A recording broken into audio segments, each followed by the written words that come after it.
Okay, hello everybody. All right, here is by way of an apology.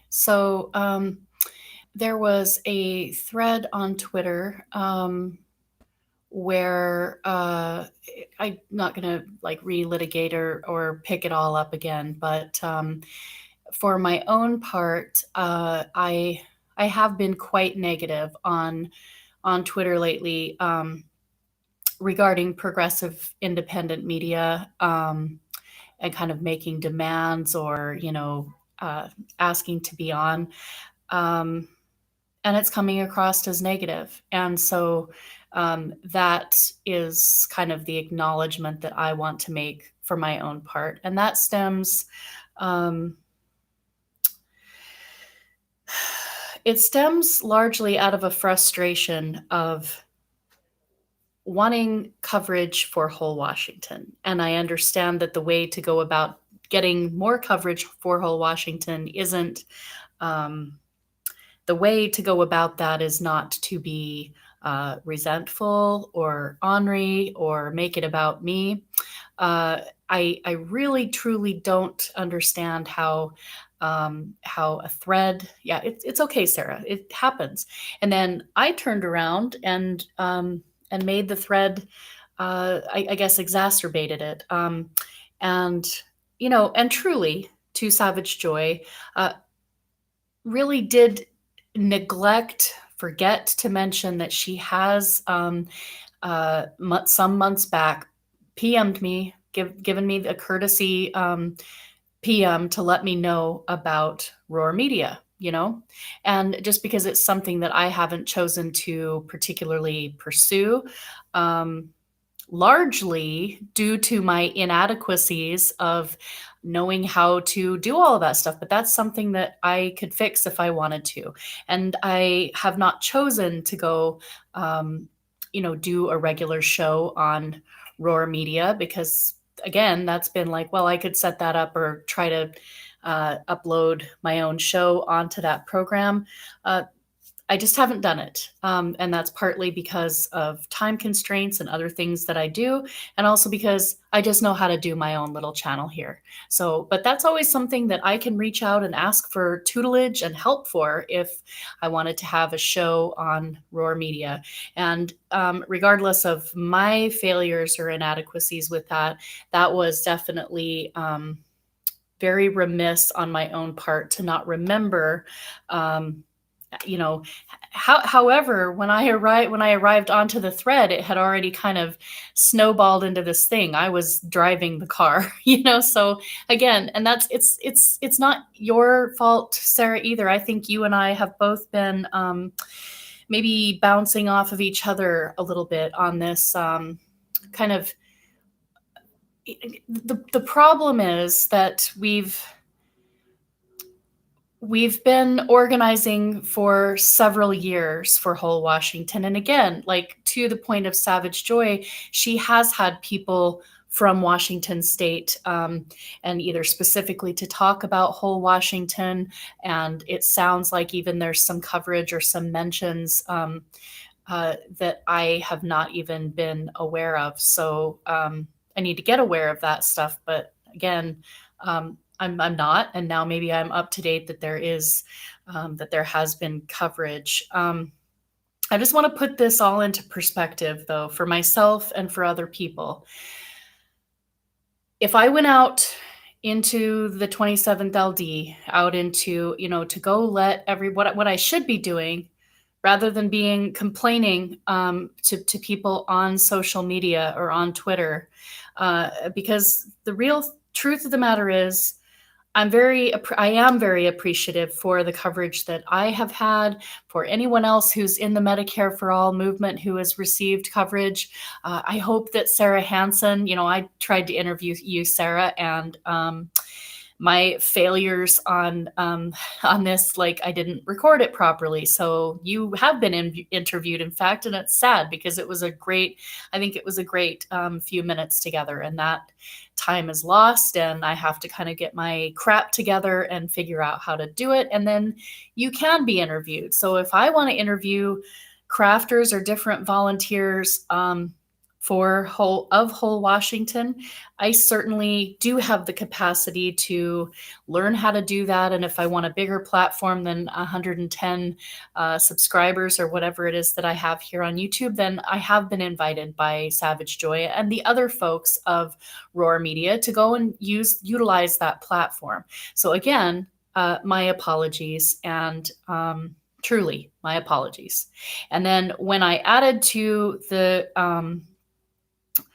the thread with kind of talking about, me, who have my opportunities to talk about, because that's another piece of it, is like, yes, an org is an org, but I really would love to see the crafting aspect get out there, and it will over time, and being negative is not the way to do that. So like, I get it.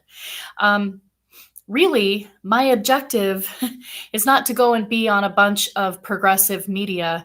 What I was going to say is, like, I need to go and print this announcement literature of we're launching our ballot initiative, or I don't know if I'm going to go print all of that stuff, but I feel like right now in this ANSI period, part of the energy that came across in that thread is definitely not even so much related. Progressive media is linked in there as well. But also, like I mentioned on the thread, it's to do with the fact that the Medicare for All infrastructure, and I think there's a lot of people who are not really aware of how organizations like Whole Washington have been swimming upstream in the single payer movement. Like, we've literally, our biggest problem is not Republicans or even the Nancy Pelosi's of the world. Our biggest issue is literally having organizers in Washington state and frankly across the country, but we have our problems here locally of centrists who are introducing bills that are to put this off and kick the can down the road for, we literally have those type of people in the single payer movement who are undermining our efforts. So yes, I think some of what came across in the negativity of that thread and in the negativity of many recent tweets and threads and live streams that I have done is a frustration of seeing an organization, Whole Washington, that has done so much work over the last several years and truly has been dismissed, ignored, and marginalized by the Medicare for All infrastructure. And by that, I mean the very, very large organizations who I have, on some levels, a lot of deep respect for and appreciation for. But there isn't a whole lot of listening to and supporting of grassroots efforts. There's definitely an establishment type thing, which we should have learned. We did learn through Force the Vote. So that is an issue that hopefully is near and dear to a lot of grassroots Medicare for All organizers' minds and hearts, is that, Force the Vote was marginalized and undermined. That was a grassroots effort.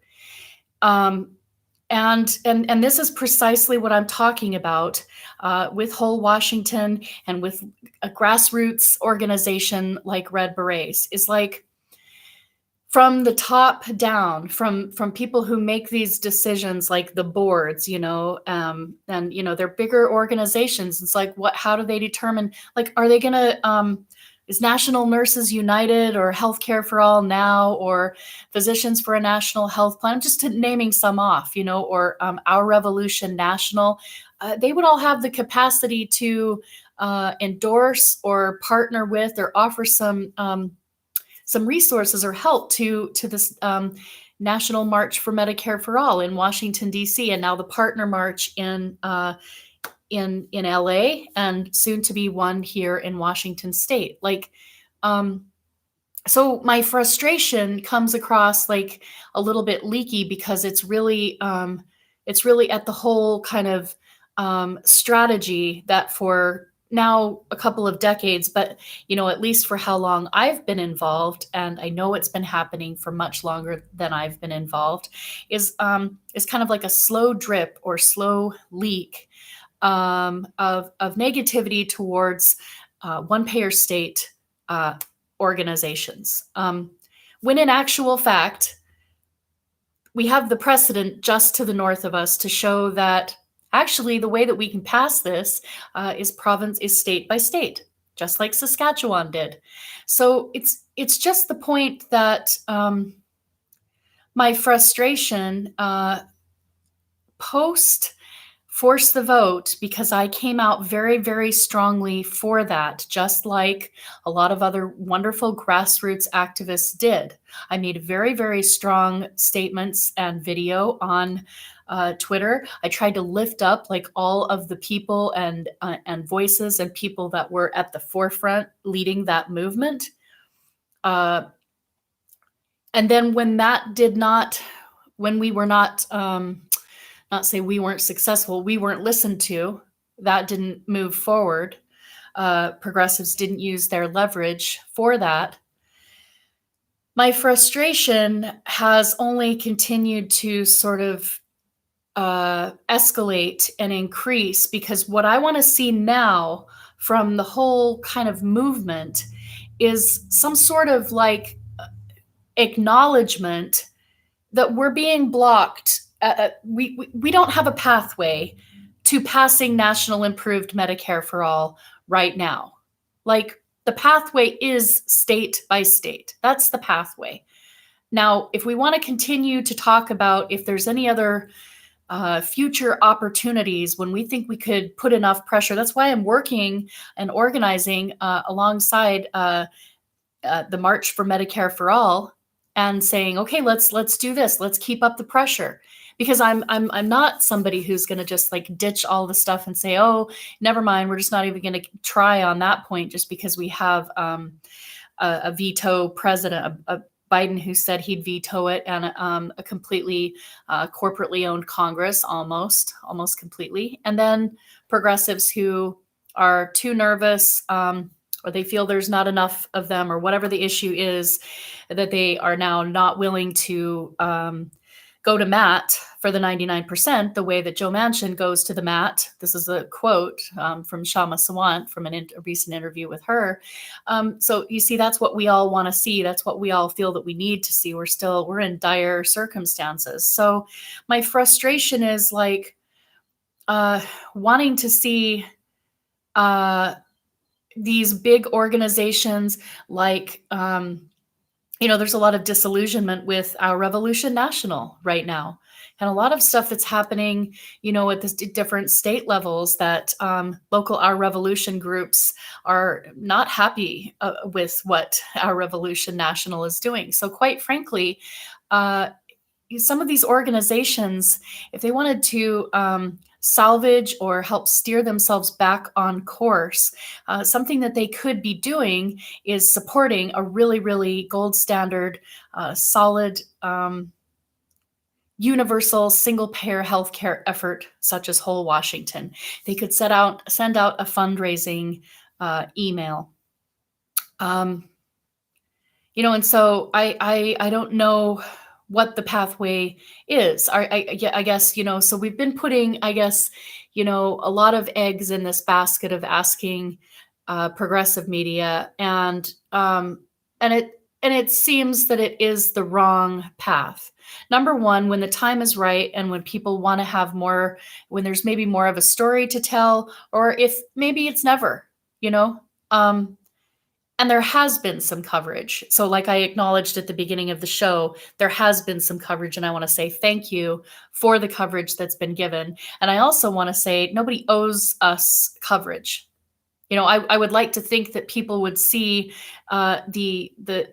but I'm looking through my own lens of like, this is the issue that I feel is super important to be covered. And I don't care who it is that's on there. And it's not just about Georgia Davenport or me. I happen to lift up Georgia Davenport a hell of a lot. And the reason is because there are a few people that I have actually seen bust their effing asses the way that Georgia Davenport has done. I've literally seen that woman do so much work for Bernie's campaigns, founding Whole Washington, going out and running for office just for the mere, like, hoping she could win, obviously. But then, so when I lift her up, it's because she founded Whole Washington, and she's a role model. It certainly doesn't. It's not to be that if somebody else was interviewed and it didn't happen to be Georgia, I don't think that that's uh, noteworthy or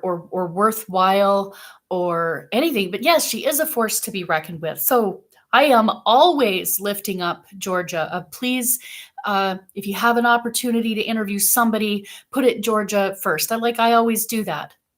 And increasingly, like, if I could say if you want to interview somebody from the Red Berets, I hope you do interview Sarah Hansen, you being whoever you are who watches this program. Sarah is an absolutely amazing, she was involved with Whole Washington before I ever was. She has crafted for the Red Berets. She goes out and tables for Whole Washington at the Women's March and other events. And she speaks really, really well to, the policy and why we should do this. So yeah, I would definitely put Sarah Hansen forward. It doesn't need to be me.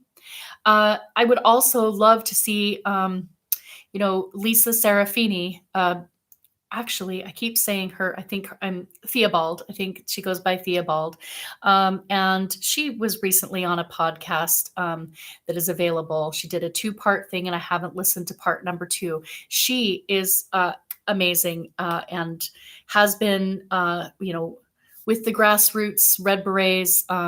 She crafted her own Red Beret. She doesn't do a lot of crafting, but she knows her policy, and she worked within the healthcare industry for a while. So she really knows her stuff on that. So she would be another person that I would put forward as, if you want to know about the Red Berets or just more about healthcare in general, and then it would be, at 50 Lines Only, Lisa Theobald. I would love to put Fran Bauer, Fran Sylvia's daughter. Like, I think she is absolutely amazing.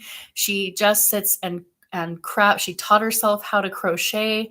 She did so many graphics over time for the Red Berets. And she is a retired nurse. And as far as the knitting that I do in this movement, nurses were the inspiration for it. So I am continually inspired by Fran, Sylvia's daughter, who has mailed off these Red Berets, not only to Whole Washington, but to Jen Perlman and to give me a second to remember her name. Oh my gosh. Paula Jean Swearingen. Took me a second. So there's plenty of people, and that's just a few. And I can name more people than that. But it's not, oh, I went on this and I did that. It does happen that after 300 Red Berets, I wanted to get this idea out there. I wanted to get the idea out there about the craftivism and what we could do clear back at the beginning of Bernie's campaign.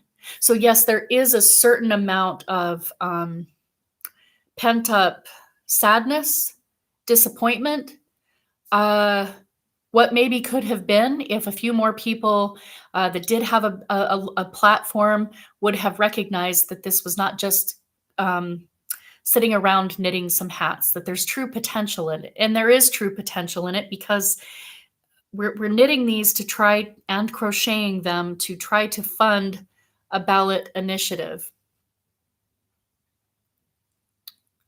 Yes. So, but as I kind of stood back from the situation and the kind of, these things happen on Twitter, they really do. And then the best that we can do is just kind of step back and say, I apologize. That was really like my kind of negative self. And yeah, you're right. Like, who wants to be involved in that? Who wants to offer a platform for somebody that's not even, first of all, acknowledging some of the work that has been done, and also seems to just be being negative. In fairness to myself, I am human just like everyone else. I have my days where I walk into something and I respond in a defensive way and not in a, appreciative or whatever other way. We are multifaceted human beings. I don't claim to be perfect. I claim to say, okay, as soon as I feel like I have made an error or I could have done better in an interaction, uh, uh, then I need to acknowledge it. For my own self. I need to acknowledge my part in that, and I certainly do. Um, but also, when I step back from this and I think, I've been putting all of this pressure uh, you know, on existing organizations and putting out my frustration on, not receiving endorsement, for example, from Representative Pramila Jayapal or from Bernie for Whole Washington, that is. And, on these organizations that I feel like have enormous databases and could be helping us because, like, these ballot initiatives, they will not print themselves. And I'm not saying that to be whatever, but I mean, and the point is, like, we have sold some red berets, so some of the coverage that we have received has spread the movement. So I want to acknowledge that, like, between the tweeting and the lifting up of this, George has sent out some berets, and we have done that. And for every beret that we have, the Whole Washington has sold, that's going to sponsor, like, I have to do the math. I keep saying somewhere between 6 and 800, signatures. Um, so that is not nothing. But equally, instead of putting all of this pressure and expectation on, independent media and big orgs, who I can sit and complain about big orgs not supporting the grassroots all I want. That isn't actually going to create any material change. And really, when we're getting ready to launch our second ballot initiative that Whole Washington has ever done, complaining on Twitter and trying to, like, pressure, and sometimes in a negative way, progressive independent media to, cover us. The actual fact of the matter is, nobody knows who Whole Washington, I mean, not nobody, because certainly quite a few people are beginning to learn about us, but anyone who's just kind of like, um, if they're not on Twitter and they're not happening to be in our media bubble, I should be out distributing these things out in the 27th LD and letting people know, like, I should be down at the somewhere right now passing out information saying, we're getting ready to launch a ballot initiative. Are you gonna, I should be recruiting. I should already be out there. Should. But I'm saying, like, if I want to make a difference for Whole Washington, I do say that Twitter is real organizing and that we get real stuff done through the independent media that we do have, and they are doing a service for us. For example, and that's why I put that tweet out there about being on Ryan Knight's show. My point in that was not to be me. My point was to say that is real world organizing that happens. If I would not have been welcomed onto Ryan Knight's podcast, Kenny Ballantyne would not have known about Whole Washington or the Red Berets. That was not seriously my intention to be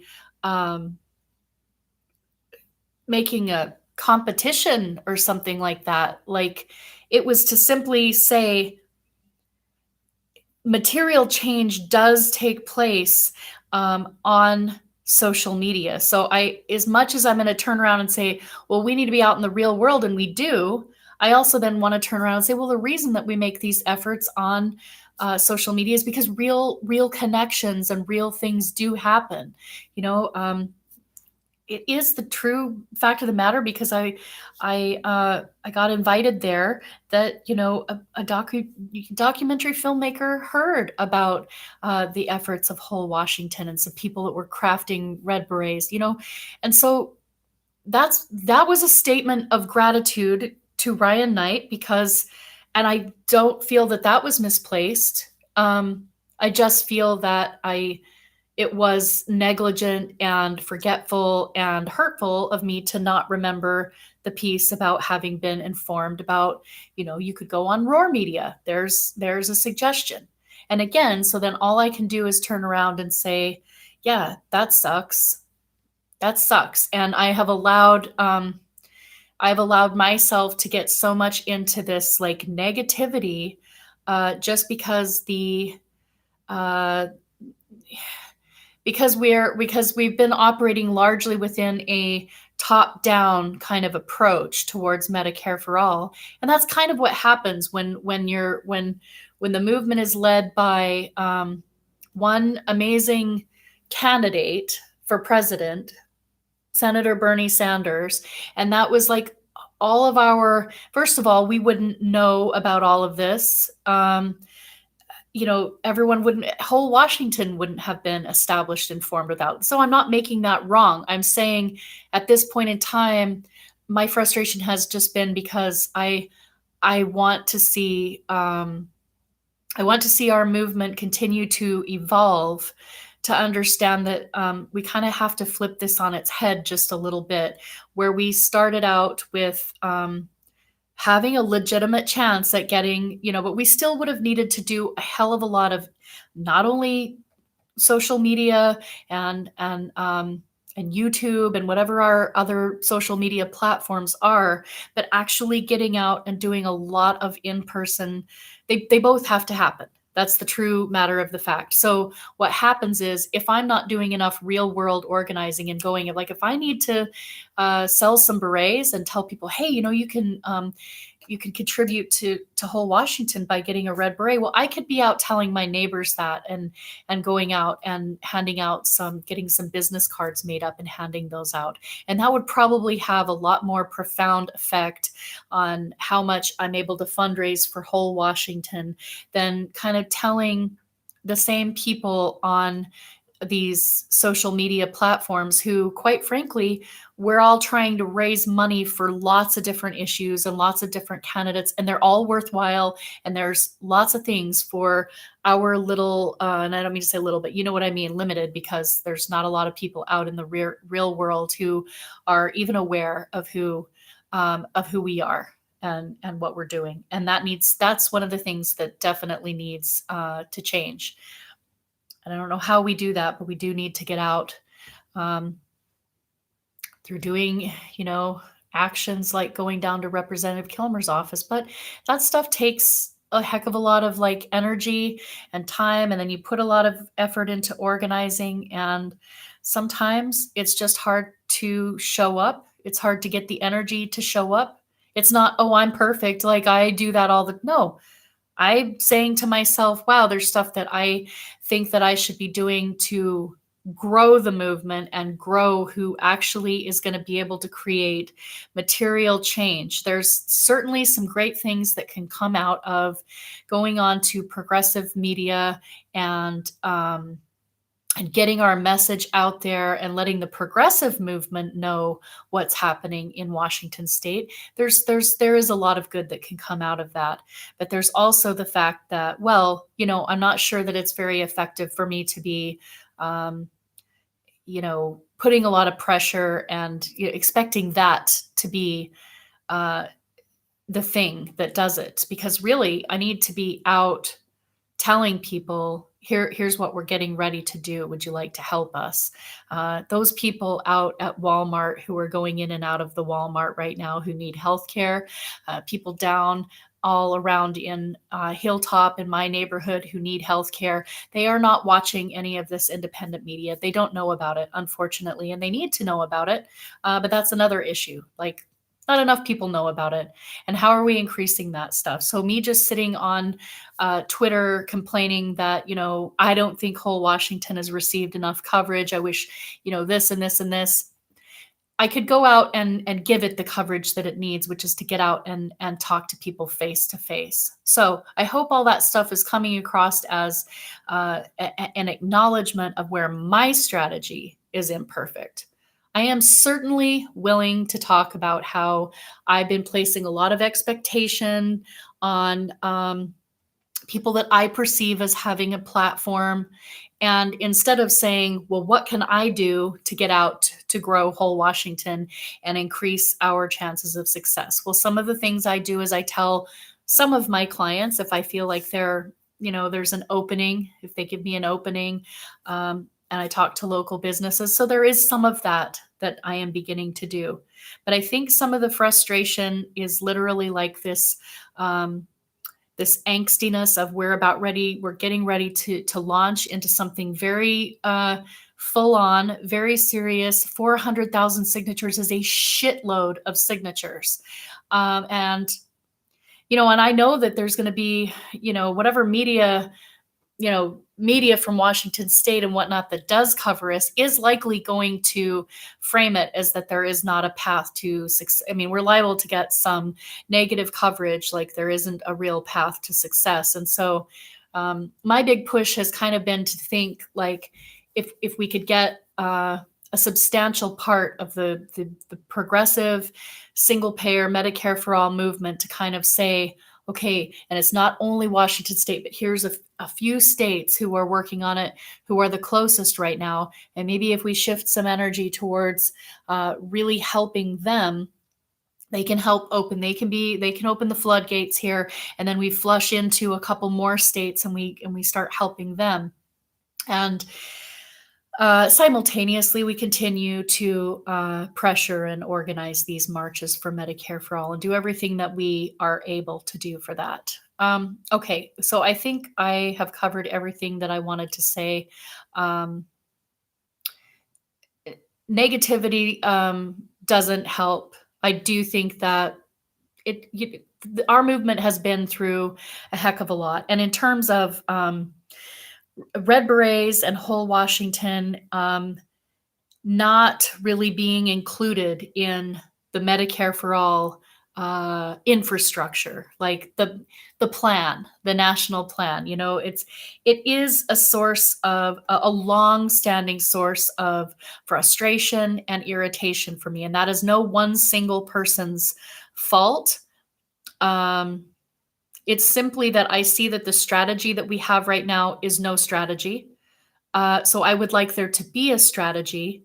So that is why, again, to loop back, that is why I supported Force the Vote. It's why I'm going to continue to do everything that I can to support the national movement. But if I get frustrated, it's because I see a golden opportunity right in front of us, and simply wanting what resources that there are to be, I want people to understand how they can help. And I don't care who it is that people have on. And I certainly will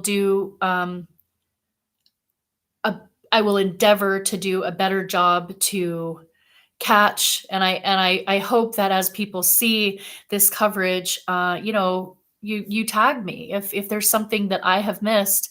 It could just be a matter of, well, Laura, you're missing this, remember? So that did happen. And I think it is something that is just, I think most of the time when I'm reminded about something or told, oh no, actually this, then I will step back as quickly as possible and just be like, oh, I'm sorry, I didn't know that. Okay. So it doesn't need to, it doesn't need to be anything more than that. And then I'm willing to step back and say, well, here's how I know that I erred in that interaction. So I don't really know that there is too much more to say on that, other than, hopefully that we move past it. And I'm going to move past it because I'm going to be going out and gathering signatures, and this is really our chance to do this. And I don't need to spend my time feeling frustrated or entitled to anything, because I'm not. I'm entitled to get my ass out of my house, take the petitions, and start getting them signed by as many people as possible, and try to grow the volunteer base. And then when I get too much, I just won't have the opportunity to get stuck in this oh, I've got to somehow fight for this on Twitter and try to get more people to care about it on Twitter, because I'm going to be hard pressed to find very much time if I'm legitimately interested in going out and getting at least 200 signatures a week for whole Washington, which, it's, I don't know if it sounds like a lot, it sounds like a little. To me, it sounds like not enough, because I know that 400,000 is off the charts. On the other hand, there have been volunteers, just people randomly, I'm told, like, new people to this who have been emailing Whole Washington and in touch on Facebook saying, how do I get petitions? Like, I want to get. So potentially I could just be spinning my wheels over nothing. And actually there's a ton of people who start hearing about this and want to come out and help. But where I'm at in the state of sort of spinning my wheels and frustration is simply nerves. It's nerves, because getting ready to launch into a ballot initiative is kind of, it's full on, and it's kind of a big deal. And I haven't been very well lately. I got quite sick, and so I'm still looking through the lens of, shit, God, do I have the energy to do this? I don't know if I have the energy to do this. I have my days like that. I have many, many days like that. And then, so how that probably translates on Twitter is negative Nancy, if everybody else would be doing this and this and this. And it's like, okay, but I'm not looking, I'm not covering other issues and endeavoring to do that. You see what I'm saying? So yes, the element that's true about me is, yes, I am very much looking through this as whole Washington is in a position to open to give the movement a win and to help us open the floodgates. And I get very, very, very singularly focused on pushing for that. And sometimes on my worst days, it comes across as ungrateful for what has been done, and just negative, and like, maybe we're never going to do this. Maybe we really don't want to pass this. Because let's be honest, hopefully everybody can admit that there's some level of what is wrong, like with but people say that they want this, and yet, like, we had so many people attacking Force the Vote and undermining people who were just trying to fight for healthcare justice. So I have my days where I seriously wonder, are there enough of us that, like, actually are legitimately serious about, come hell or high water, finding a way to do this? And sometimes that comes across as, my way or the highway. I think I know, people should listen. Yeah, it does. And so for that, I do apologize, and moving on and just trying to do better in the next interaction, because that's really all that can happen with that. And I'll catch you all soon. I have to get off and do some work things, but catch you later. Bye-bye.